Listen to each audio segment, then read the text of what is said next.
nimankaas islaamla dirirka ah ayaa waxay sheegeen inay dul qabsadeen saaki oo ilaa dabka iyo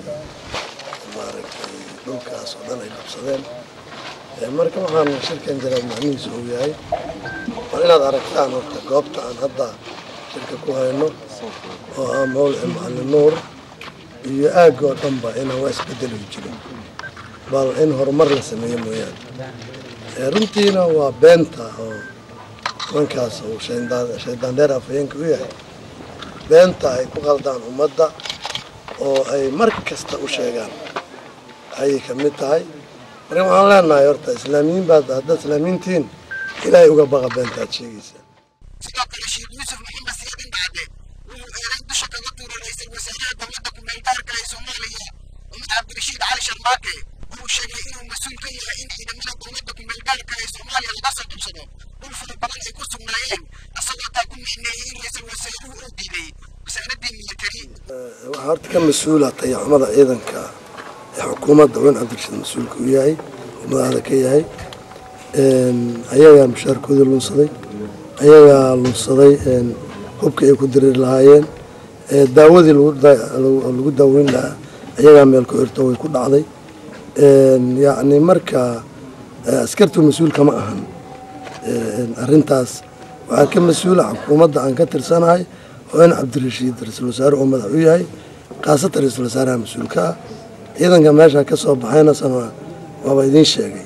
waxaa loo diiday saanadii waxaana u diiday ra-iisul wasaaraha isagaana mas-uulka wasiiru dowlaha wasaaradda gaashaandhigga oo hadalkiisii sii waday ayaa ka jawaabay hadal shalay ka soo yeeray afhayeenka culummadiinka ahlusunna waljamaaca sheekh cabdiraxmaan abu yuusuf alqaadi oo ku hadlay ciidamo ka tirsan culummadiinka ahlusunna waljamaaca inay la wareegaan fariisimo ay ku lahaayeen ciidamada dowladda ku-meelgaarka ee Soomaaliya degmada hodan asagoo hadalkaasi sheegay inay wax kama jiraan ahlusunna waljamaaca alqaadi ayaa wuxuu sheegay ciidamada dowladda inay ka baxeen sida laga sheegay tarabuunka iyo iscabdiqaasin iyo kulli marka ciidankan hadday ahlu sunna yihiin iyo hadday ciidamada dowladda yihiin baanaa hogaamiya aagkayna ku wada jiraan anaana mas-uul u ah oo howlgelinaya runtiina dee ciduu ka egtaba garan mayno afhayeenku arrintaas mana jirto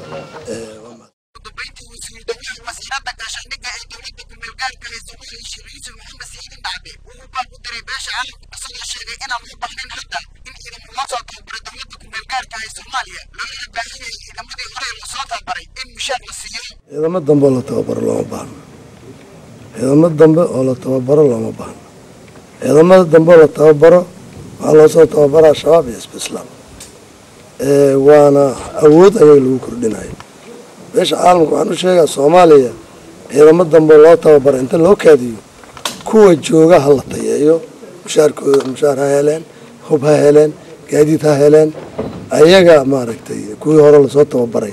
meeshay maraanay marayaan ciidan dambe la tababaro hadalkan ka soo yeeray wasiiru dowlaha wasaaradda gaashaandhigga ee dowladda ku-meelgaarka ee Soomaaliya sheekh yuusuf maxamed siyaadin bacde ayaa wuxuu ku soo beegmayaa xilli shalay